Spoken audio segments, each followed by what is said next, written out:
الحمدللہ والصلاة والسلام علی رسول اللہ۔ رشوت اور واسطہ یا سفارش کے درمیان فرق۔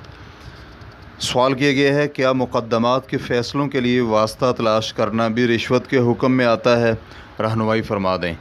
الجواب بعون الوہاب۔ اول، واسطہ سفارش کو کہا جاتا ہے۔ بعض اوقات تو سفارش اچھی اور بعض اوقات بری ہوتی ہے۔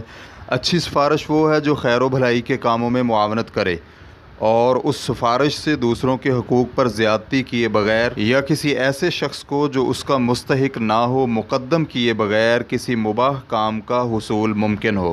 اور بری سفارش یہ ہے کہ جو برائی میں معاون ثابت ہو یا پھر ظلم و ستم کا وسیلہ بن رہی ہو اور کسی ایسے شخص کو آگے لانے کا باعث ہو جو مستحق نہیں۔ بعض اوقات سفارش کرنے والے شخص کو رشوت دے کر ایسا کیا جاتا ہے اور بعض اوقات بغیر رشوت کے ہی کام ہو جاتا ہے۔ اور کسی ایسی چیز کے حصول کے لیے مال خرچ کرنا جو اس کا حق نہ ہو رشوت کہلاتی ہے۔ مثلا جج اور قاضی کو رشوت دی جائے کہ وہ اس کے حق میں باطل فیصلہ کرے، یا پھر کسی ذمہ دار شخص کو رشوت دے کہ اسے دوسروں سے آگے اور اوپر لائے یا اسے وہ چیز دے جس کا وہ مستحق نہیں۔ رشوت کبیرہ گناہوں میں شمار ہوتی ہے کیونکہ رسول اکرم صلی اللہ علیہ وآلہ وسلم کا فرمان ہے، رشوت خور اور رشوت دینے والے پر اللہ کی لعنت ہے۔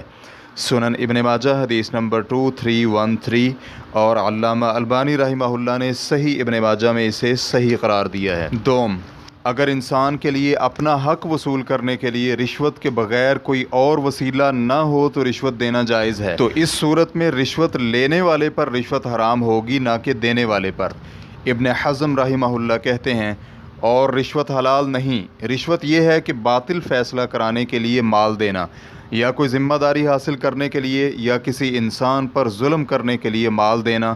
اس صورت میں لینے اور دینے والا دونوں ہی گناہ گار ہوں گے، لیکن وہ شخص جسے اس کا حق نہیں دیا جا رہا تو وہ اپنا حق حاصل کرنے کے لیے رشوت دے تاکہ اپنے آپ سے ظلم ہٹا سکے تو یہ دینے والے کے لیے مباح اور جائز ہے، لیکن لینے والا گناہ گار ہوگا۔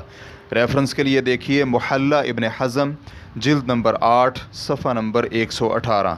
اور شیخ الاسلام ابن تیمیہ رحمہ اللہ کہتے ہیں اور اگر کسی نے اپنے آپ سے کسی کا ظلم روکنے کے لیے کوئی ہدیہ دیا یا اس لیے دیا کہ وہ اس کا واجب حق ادا کرے تو یہ ہدیہ لینے والے پر حرام ہوگا اور دینے والے کے لیے ہدیہ دینا جائز ہے، جیسا کہ نبی علیہ الصلوۃ والسلام کا فرمان ہے، بلا شبہ میں ان میں سے کسی ایک کو عطیہ دیتا ہوں تو وہ نکلتا ہے تو بغل میں آگ دبا رکھی ہوتی ہے۔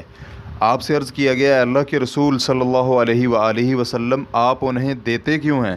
تو رسول اللہ صلی اللہ علیہ وآلہ وسلم نے فرمایا وہ مجھ سے مانگے بغیر جاتے ہی نہیں اور اللہ تعالیٰ میرے لیے بخل کے وصف کا انکار کرتا ہے۔ اس کی مثال یہ ہے کہ جس نے آزاد کیا اور اس کی آزادی کو چھپا لیا تو اسے دینا، یا پھر لوگوں پر ظلم کرنے والوں کو دینا، تو یہاں دینے والوں پر جائز ہے لیکن لینے والے کے لیے حرام ہے۔ اور سفارش میں ہدیہ دینا، مثلا کوئی شخص حکمران کے پاس سفارش کرے تاکہ اسے ظلم سے بچائے یا اس تک اس کا حق پہنچائے یا اسے وہ ذمہ داری دے جس کا وہ مستحق ہے، لڑائی کے لیے فوج میں اسے استعمال کرے اور وہ اس کا مستحق ہو، یا پھر فقراء، فقہاء، قراء اور عبادت گزاروں کے لیے وقف کردہ مال میں سے دے اور وہ مستحق ہو۔ اور اس طرح کی سفارش جس میں واجب کام کے فعل میں معاونت ہوئی ہو یا کسی حرام کام سے اجتناب میں معاونت ہو تو اس میں بھی ہدیہ قبول کرنا جائز نہیں، لیکن دینے والے کے لیے وہ کچھ دینا جائز ہے تاکہ وہ اپنا حق حاصل کر سکے یا اپنے آپ سے ظلم روک سکے۔ ائمہ سلف اور اکابر سے یہی منقول ہے۔ ریفرنس کے لیے دیکھیے مجموع الفتاوی الکبریٰ جلد نمبر 4 صفحہ نمبر 174۔ شیخ ابن عثیمین رحمہ اللہ کہتے ہیں رہی وہ رشوت جس سے انسان اپنا حق حاصل کرے، مثلا رشوت دیے بغیر اپنا حق حاصل نہ کر سکتا ہو تو یہ رشوت لینے والے کے لیے حرام ہوگی نہ کہ دینے والے پر، کیونکہ دینے والے نے تو اپنا حق حاصل کرنے کے لیے مال دیا ہے، لیکن جس نے یہ رشوت لی ہے وہ گناہ گار ہے کیونکہ اس نے وہ مال لیا ہے جس کا وہ مستحق نہ تھا۔ ریفرنس کے لیے دیکھیے فتاوی اسلامیہ جلد نمبر 4 صفحہ نمبر 302۔ واللہ تعالی اعلم۔ اسلام کیو اے ریکارڈنگز مؤسسۃ الشیخ محمد صالح المنجد المملکۃ العربیۃ السعودیہ فتویٰ نمبر 876 8888 والسلام علیکم ورحمۃ اللہ وبرکاتہ۔